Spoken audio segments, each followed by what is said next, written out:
So come on, let's just drop the rocket program. It's actually screwing up the atmosphere. Elon Musk is also warned about AI and its ability to end this civilization. It's already running it, so it wouldn't be a problem to end it.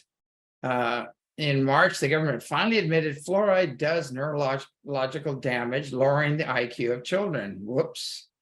Didn't the Nazis put fluoride in their water? And for that very reason, so who's, well, we won't go there. You might want to say who's putting the fluoride in the water, and you'll find out. But here's one I bet you never heard about, the robot that killed its inventors in Japan. According to Linda Moulton Howe, they shut it down, it reactivated itself, hooked into the internet, reconstructed itself better, armed itself, and killed 24, I believe, scientists. But this happened a while back, but it's really on the net. So it's another thing about AI, why we need to be careful of AI. And also on the Big Island, for local news, we had a couple of quakes jolt the house, 19 quakes in the past 24 hours, and 185 past 7 days, right after a major solar flare. Go figure. It's like beating a dead horse now, folks. Here's the formula: solar flares and CMEs, coronal mass ejections, equals social economic changes, increase in the human resonance, severe weather, and an increase in earthquake and volcanic activity. And your bioelectric fields are greatly affected by this. So I know that's probably going to be some of the questions coming up. But we just had an intense solar flare hit us. It was geo-effective. And shortly right after that, we're talking, a mass of quakes here. So a lot of quakes around the world, some pretty big ones. And okay, so for our last story, Joe Biden announced he is running on the platform of blame it all on Trump and MAGA. He wants 4 more years to finish this. Does this mean he wants to finish off America? His gaffes and wanderings, never knowing where he is and who he's talking to, are hilarious. But if we were not on the brink of World War III, it would be a great joke, but it's not. So with runaway inflation, skyrocketing gas and diesel costs, over tax grid, they cannot handle more electric cars. I can hear it now. Sir, we're under nuclear attack. Joe says, clear tax? You want me to use clear tax? China makes clear tax. They give me lots of shiny things, along with millions of dollars to my entire family. Let's go to China. Where's the door? Should I put my pants on? That's kind of what we have running our country. So anyway, it's like a sitcom almost, but people actually believe it. That's what's sad. Anyway, on one last note, I watched. There's a couple things here. I watched a black man giving a sermon, what looked like it to be at church, and he said he's thought long and hard on the situation. The only solution to the black man's problems is to kill the white man, and this is really getting traction on the internet. And just to that, first, as half white man, because we're also Native American. I find that a little offensive, but, first he's doing the work of the Illuminati, to sow division, disunity, and pit one race against the other, and until we kill each other off, until we reach the goal of 90%, population reduction. And that's part of the population reduction program, is to pit all the religions, the cultures, everybody against each other until we kill each other off. And two, according to statistics, the violence and murder rate concerning Black against Black is much higher, which is a problem not being addressed. Candace Owens covers this, and she does a great job. I'd look up, some of her work. She does a great job with that. But three, if he reincarnates as a white man, does that mean he has to kill himself? So, we have to judge someone on character, not color, on deed, not rhetoric. It is said a man or woman's character is established by their actions. We need to teach the children we are a soul, and that soul came from the same source. Thus, we're all family. We're going to have to unite, knowing you are a soul, and transcend all cultural and religious boundaries if we're going to get through and survive the Illuminati division game with the intent of killing 90% of us off, no matter what color or faith. So these soft on crime DAs know exactly what they're doing, escalating crime until everyone kills each other. Poverty is the main driver of crime. And when you drive out businesses, you have more poverty, more crime. This is all by design. This knowledge alone should unify the people.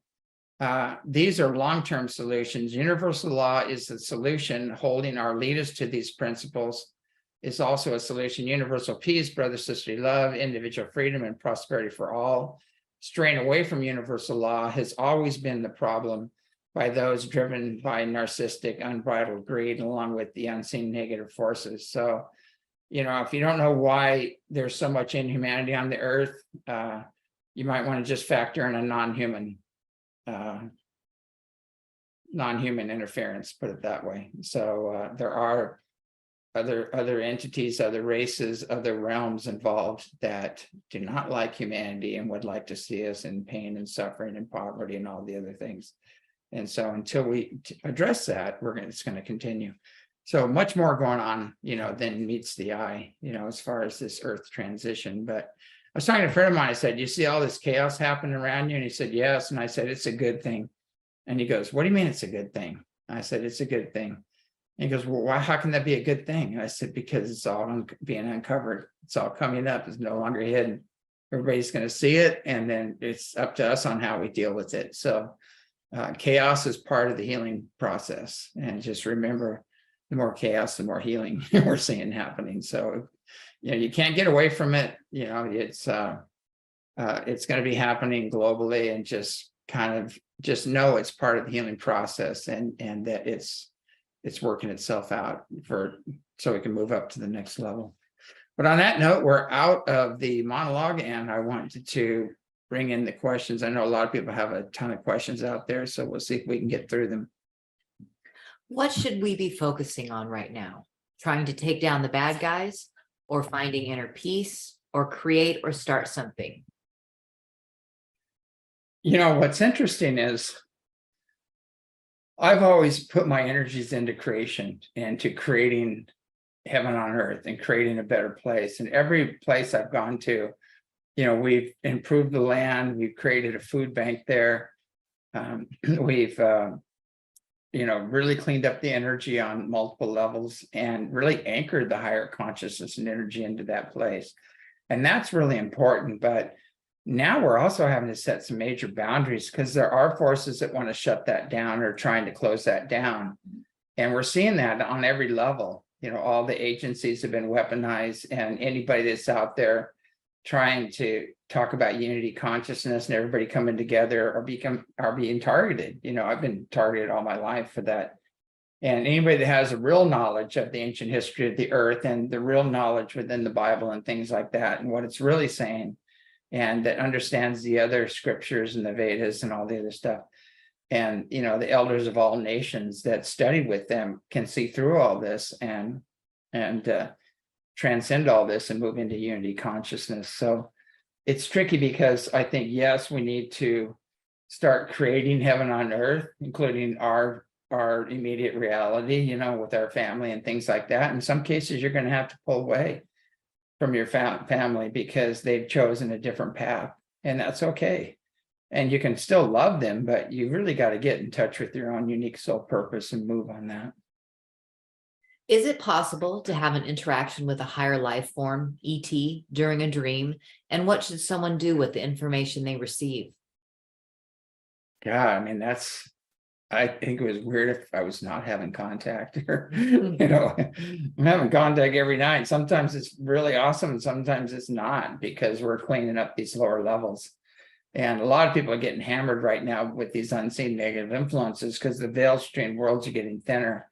And so they're influencing people in negative ways, like nightmares and weird scenarios and all this other stuff going on in the dream state. And a lot of that's being cleaned up. And we're also working out past life things in the dream state as well. And again, that's part of the process. But there are beautiful beings waiting to assist us. There are, people say, are they aspects of myself or things? Everything is an aspect of yourself. When you reach 7D, you're unique yet one. You're one with everything, but you're still unique, which is a paradox, but it's not.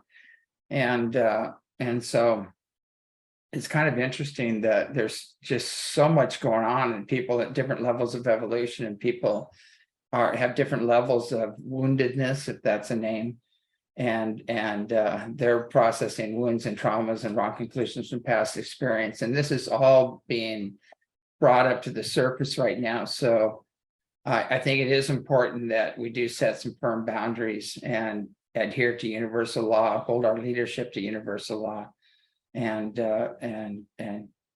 call it out.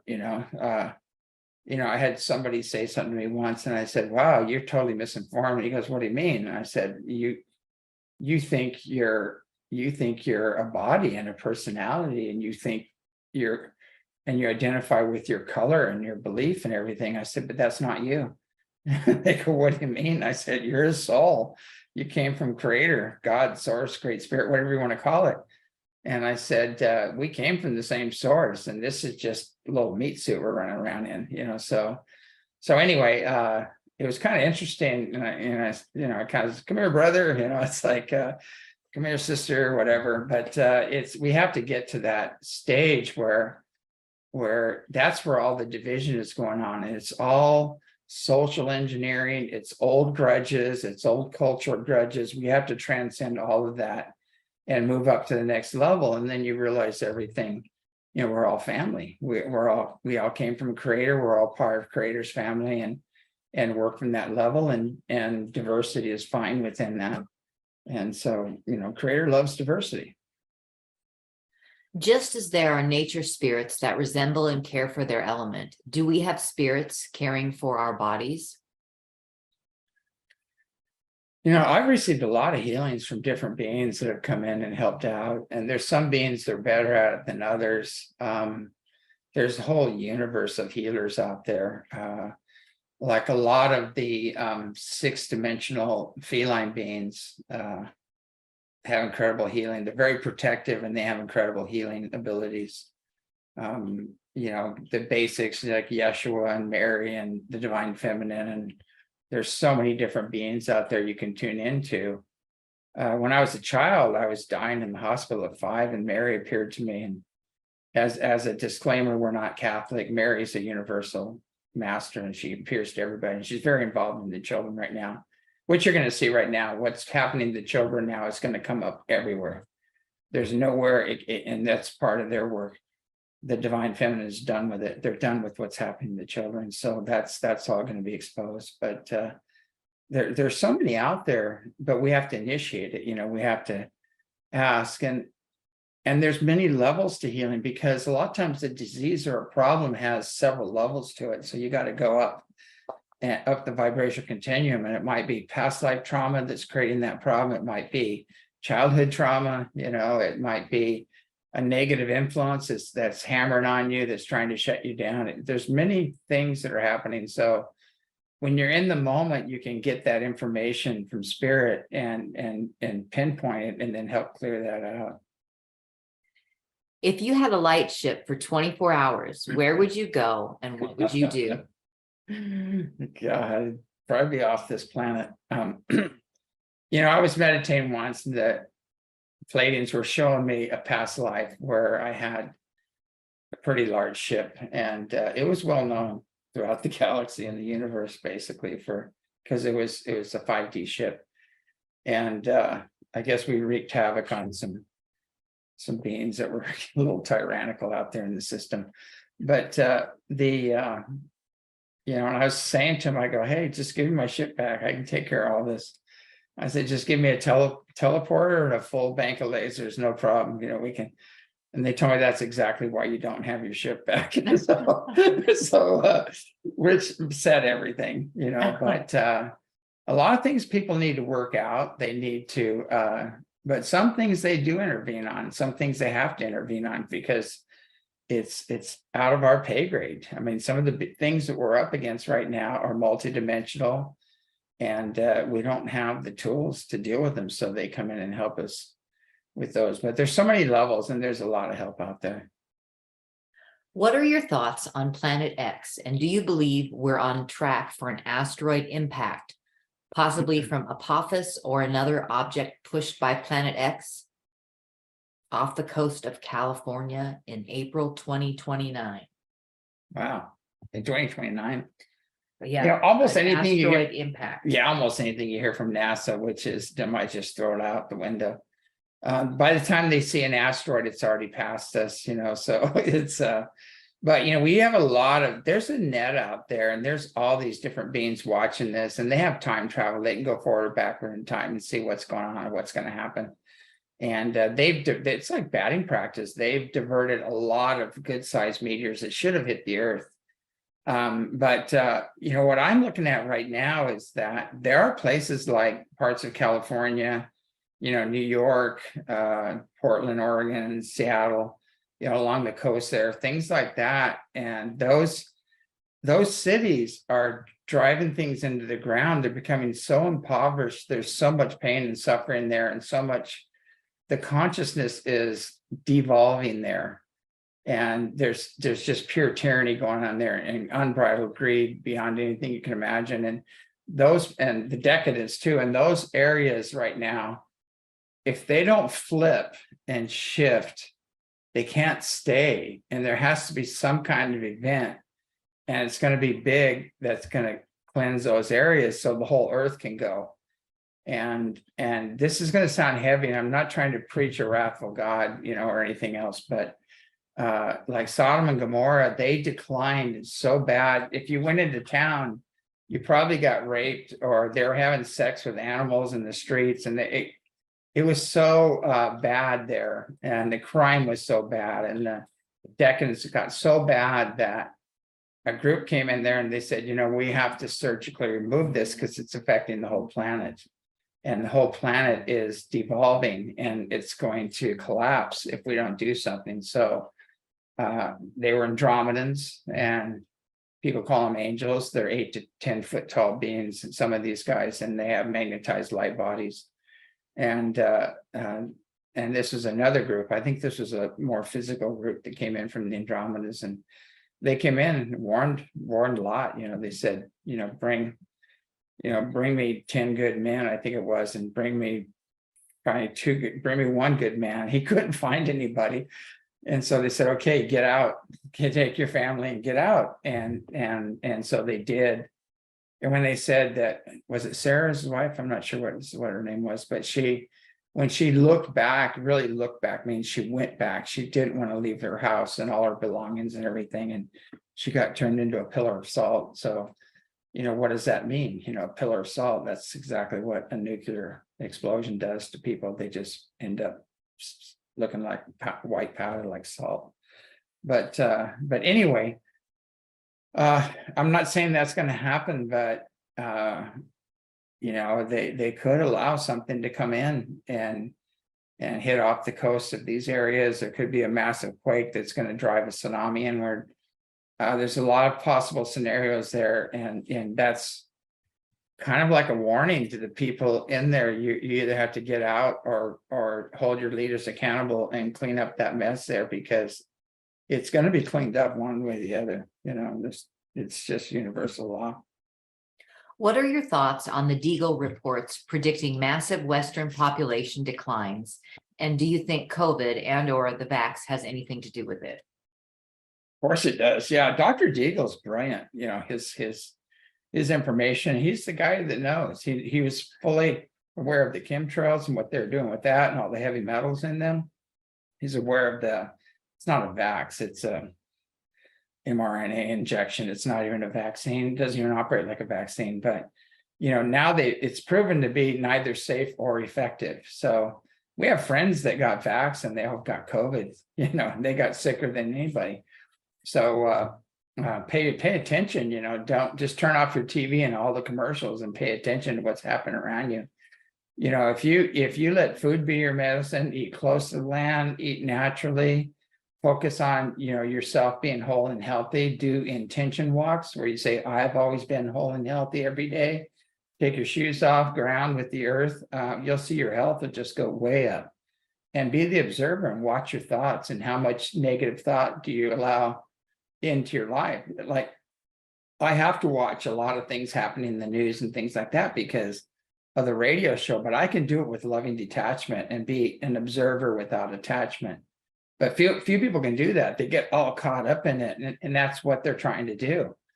And so I can see behind the scene. I know what the game they're playing. I know what their agendas are, and that's what we need to do, is know their agendas. When we know their agendas, we can see it being played out and what's happening. So that's really important. Can you explain why we have to live a painful life on Earth in order for our soul to grow? Yeah, that's kind of interesting. Every soul is different. Every soul has things to work out and things to balance. And so that's a tough question to say. I mean, I know people that are just having an awesome life, and they have beautiful wives and kids, and they're going to the beach every day and things like that. I mean, they must have some really good karma. I don't know what's going on, but I know other people that are really suffering and, trying to get through and make ends meet and things like that. And that's the world the other guys want, for you, that they want to keep you totally enslaved and sick and poor and stupid, basically, is their goal. And they want 90% of you gone, as I said before. But, we need to pull ourselves out of that world and create a new world, and set whatever boundaries are necessary, and hold them accountable. Just say, no, I'm not agreeing to any of this. Have fun with that. That's for somebody else, and then move on. And we're all I mean, I've been challenged since day one, since building the retreat center and everything, just constantly by these guys. But I chose to do that. I incarnated to do that, and I knew that, so I accept that. I know in some things you win, some things you don't win, but it's not going to change me or my goals or my ultimate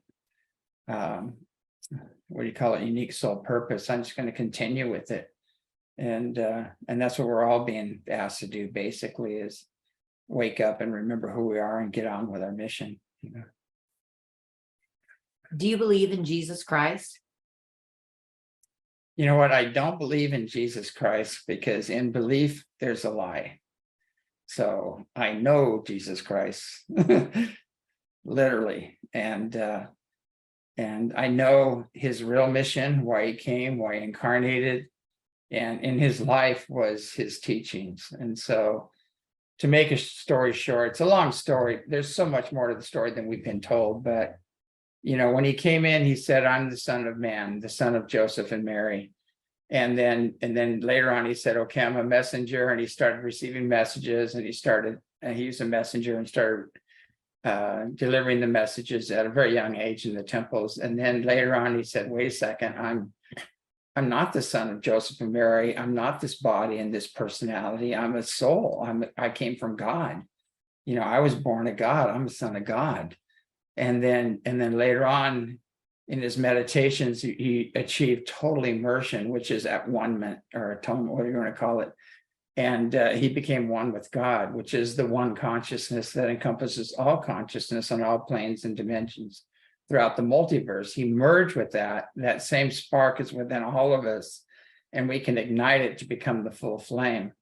But you can't do that with all the fear and the guilt and the unworthiness and all the other stuff programmed into us through a lot of the churches of today. They miss that point.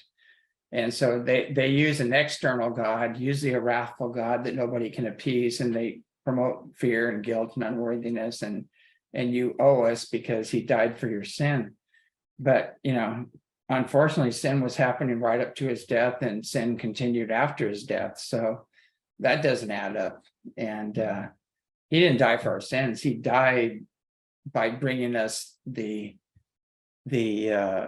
message was his life, but he's the way shower. He showed us the paths to ascend. And so that was his real mission. And so we need to get back to that. But religions, the word religion, I think, comes from religiare, which means to bind. And so they're binding all these people into these different religions and beliefs, creating division and separation. And that's one of the problems on the planet right now, because that's not what he taught, and it's not what any other master taught. Any enlightened master won't teach things like that. So we need to transcend all that, transcend all religious and cultural boundaries and move into unity consciousness, and then we're finally going to have universal peace. In the past, you've mentioned using your light body blueprint to heal and repair damaged DNA. Could you please explain the process and steps involved in doing this? You know what I said before, one of the things is to take your shoes off and do like a walking meditation and find a place and just say, I've always been whole and healthy. I've always, and you're programming your body in the moment, you're reprogramming your DNA and things like that. We have a blue body, which is our etheric body. And in that body is the divine blueprint, the whole and healthy, perfect self. And it gets distorted as it comes into the physical by the mental body, the emotional body, even the astral body with past life trauma and things like that. So the more you clean that up, you give a clean shot from your etheric body into the physical, and it reprograms your DNA and heals you and everything else. Now there are technologies coming out that do that create direct communication from your etheric body to your physical body, right down to the DNA level. And that's what the real med beds are. That's how they work. And it's in the ultraviolet spectrum. So, can you share more about Babaji and ancient Hindu temples, please? yeah, Babaji. Yeah, I've had some cool experiences with Babaji. Babaji, they call Babaji the Yogi Christ, and because he was what Christ was to the West, to the East, so, and Yukteswar, Yogananda, all those guys align with Babaji's teaching. And there's, to me, he's the most balanced being I've ever experienced, and with male, female, but that gives him these incredible abilities and powers to heal. And I've had people full on being possessed by reptilians, and Babaji came in behind me and I watched them bow all the way to the ground and they would not look up. And then they backed out and left. So he's very powerful, he's very loving, very balanced, and just a beautiful being. And he does have, I don't think I've gone out of body to temples he has in the Himalayas and things like that. So I can't tell you I don't think they're physical. I think they're just a level up or something. But I've actually gone there and sat with him in his group, and he has this, I don't know if it's his sister or his consort, but Mataji, I guess, is his partner. And one of the things that happened to me, I went out of body and I was sitting, and we're all sitting around.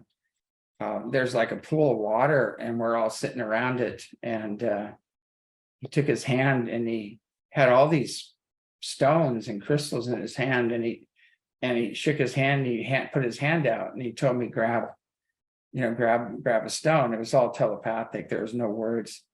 And so I looked at his hand, and there's all these stones and crystals, and I saw a big gold nugget.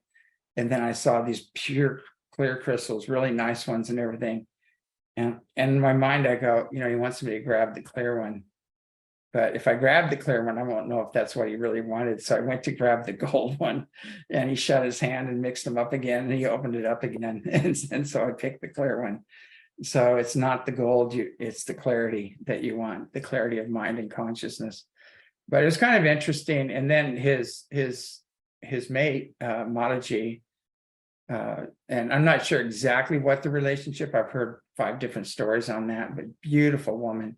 And she was going up this trail, and there's this rocks and a pool down below. And she said, I'm going to sacrifice. And I got really upset, and I go, she's beautiful. You can't let her sacrifice. You can't let her do that. I go, what are you doing? And he just kind of put his hand on me and he said, relax, kind of relax. Don't worry, to relax. And so she went up there, and she had these, like a basket of flowers. And she was up there, and she was doing prayers and throwing the flowers into and she was sacrificing her thoughts, like any impure thoughts, any worries, any troubles. And she was throwing them in off the cliff there into the water. And it was a ceremony that she did. And so it's like, they do things that are very intentional, that they have different meanings to them, may look weird to us, but and so, I probably made a fool of myself while I was there, there's no judgment there. It's like, but it was kind of embarrassing because he told these other people about the work I was doing and what who it was and what I was doing. And after he got through, I go, oh crap, they're going to expect me to do a miracle or something, like I can't do any of that. What's he talking about? And so luckily I didn't have to, but I felt embarrassed by it, Could you discuss current energies, please? I have been feeling increasingly nauseous, sensitive to light, sinus pressure like allergies, lethargy, and ear tones. Yeah, welcome to the club. We're all having the same thing. I mean, there's days I feel like I'm not going to make it. And the more sensitive you are, the more you get hit with these energies, and especially when the solar flares hit and the coronal mass ejection. So, I just keep trying to drink a lot of water. I keep doing clearings. I clear out any unseen negative influences. A lot of times when those stack up, I start getting dizzy. I start getting headaches and things like that. And my body's going through a transition as well. So it's getting sick and well and sick and well. And things are happening. Things with my teeth are going on. I've got to get that fixed.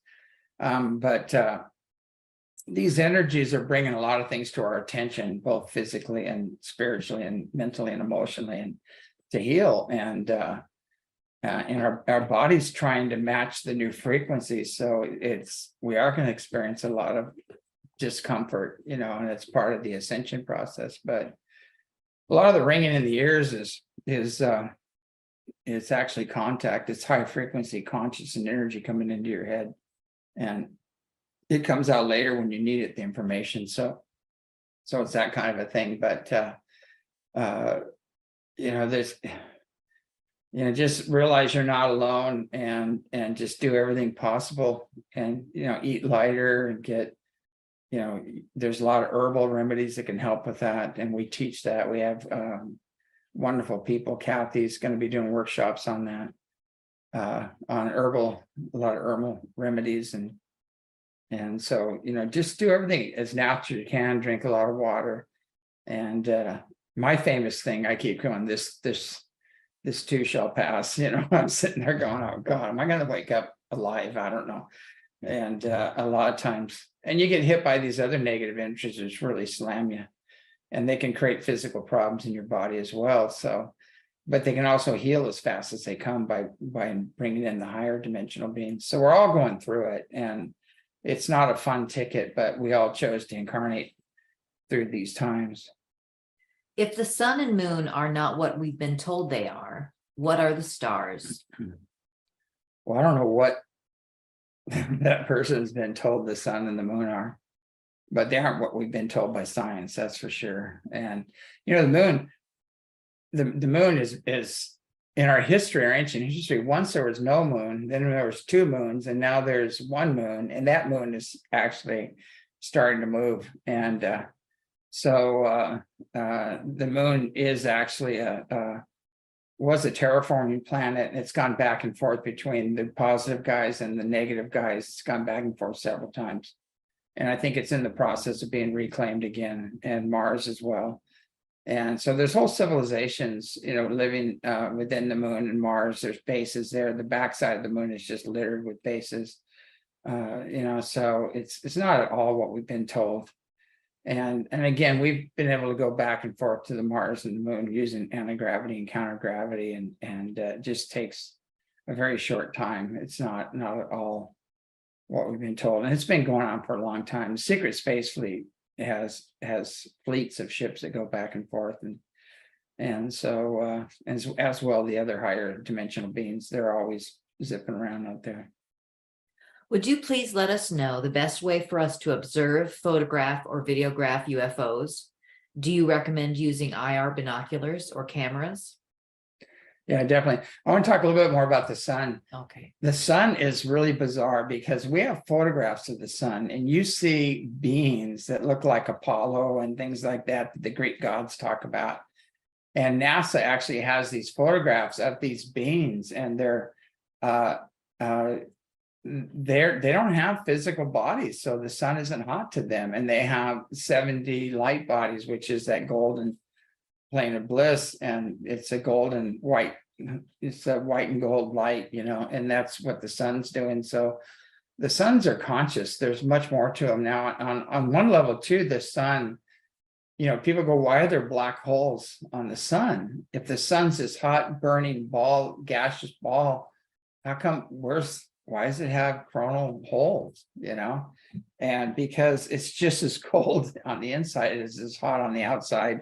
And it's actually a doorway to a whole nother dimension. So if you could shield yourself enough to get through that, through the event horizon, and go through that, they did a Lost in Space program about that, which is funny.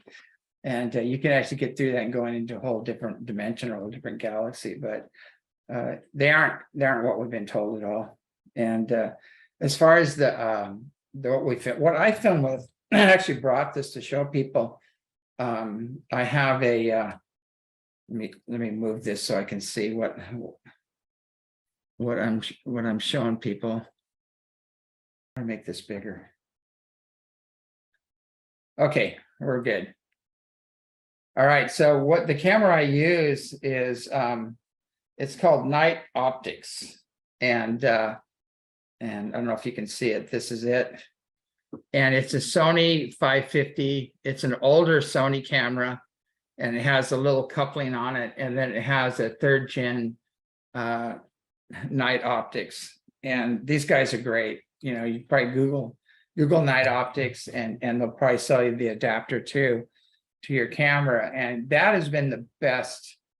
It's like the bulletproof model I have that works great. There's a lot of there's Psionics works. It's a lot cheaper. It's not as expensive. It's not as easy to film things with. It's small, but it gets color. This doesn't get color. This just gets light. And there's quite a few new ones out now. So just do your research. But a lot of the brands, you want to get at least 3rd gen if you're going to do that. And there's some new. I'm not a tech guy, so there's some new digital stuff that's coming out that works really well. I think the Sony camera, I can't remember what model is, but the new Sony cameras are really expensive, but they do a great job. I would definitely check that out. But that's what I use, and then I've actually taken, we also have 3rd gen military goggles. We have a couple pairs of those, and we use those to spot the ships and find out where they are. You can't actually hook your iPhone into one of the eyepieces because there's 2 eyepieces and there's a monocular coming out, and you can actually hold your phone up. And I know people that just held their phone up and filmed just through that and got some great footage. So there's a lot of different ways of doing it. It depends on how much you want to spend, but I think the Psionics is probably one of the best ones, and this Night Gear does a really good job. And but the new Sony, I don't know. We'll put a link up to it or something like that, or a picture of it. And if somebody wants to donate one, we could really use one, because that's what we're looking for to do to really get the color pictures, so we can actually, when you can see the color of the ships, you can actually tell who they are and where they're from, and that really helps you understand like who's who and who's flying overhead. But that's basically what we use. And next question. How do ships get past the firmament? What is beyond the firmament? There's a lot of misunderstandings about the firmament. Now, the firmament, in the days of Atlantis and Lemuria, those days, the firmament was a dense cloud cover that covered the entire Earth. And that's why you can't carbon date things, because there was a time the sun didn't even hit the Earth. And unfortunately, with the misuse of technology and lasers, they dropped the firmament. And that created the great floods and the other things. And so part of it too was to remove the dinosaurs. They were using huge lasers to kind of, the dinosaurs were becoming a real problem back then. And so they were shooting these dinosaurs, and it went through them and up through the sky, and then created a big mess. I know it sounds crazy, but that is what happened. But that's the firmament isn't a chunk of glass or whatever some people would think it is, or it just doesn't work. And a lot of people are really pushing the flat earth thing, and I don't know, I have full memory of my past lives flying past. I flew past the earth before it was actually physical. It was just a hot gaseous ball, and it was in a cradle orbit, and it was cooling, and the heavier metals were spun to the outside, and it was cooling down, and it was getting ready to become a planet. So all the other planets around as you go out. So I don't know how come the earth, is not a square eclipse. It's a round eclipse. And there's so many things that I just can't go there. I listen to everybody's stories, and they have all these elaborate things, but they've done a lot of scientific experiments. They took a raft and just went out over the ocean, over the horizon, and if it was flat, it would you could still see the full sail. The sail had lines on it, it was colored. So as it went over the horizon, you watch the lines disappear, which means it was going over and down, which means the earth is curved. So there's a lot of stuff out there. I think it's a big psyops, to be honest with you. I think it's a big distraction. In which realm or dimension do we go when we end in an incarnation? Wow, we're almost out of time. So that's basically you incarnate where your fields take you. And when you incarnate, when you go up through the vibrational continuum, your soul magnetizes you to the level that you can handle, where that and so it's kind of like it's by attraction. And there's a lot more to that story. I know that's a whole book in itself. I can't get in there, but people are talking about other people trying to stop it, and people trying to block you from getting off the wheel of incarnation. There's so many stories about that, but unfortunately we're out of time. We don't have time to get into that. But anyway, we've got to close out. I suggest really go to the website, go to ECETI.org. There's a lot of information there. Go to ECETI TV, check it out. I've written about all this in the books. A lot of the predictions I talked about in the 80s are now happening. They're all happening right now. So that's in the books. And just check that out and be informed, read that, and then you have a good foundation. And we've got self-mastery ambassador training classes coming up too, and some really good workshops. Unfortunately, I didn't bring the list with me this time, but next time we'll talk about the upcoming events. But go to ECETI.org and you can get all the information on the upcoming workshops and what's happening there. And so on that note, keep an open mind, loving heart, pure intent, and we'll all get through this. Have a great evening. Good night.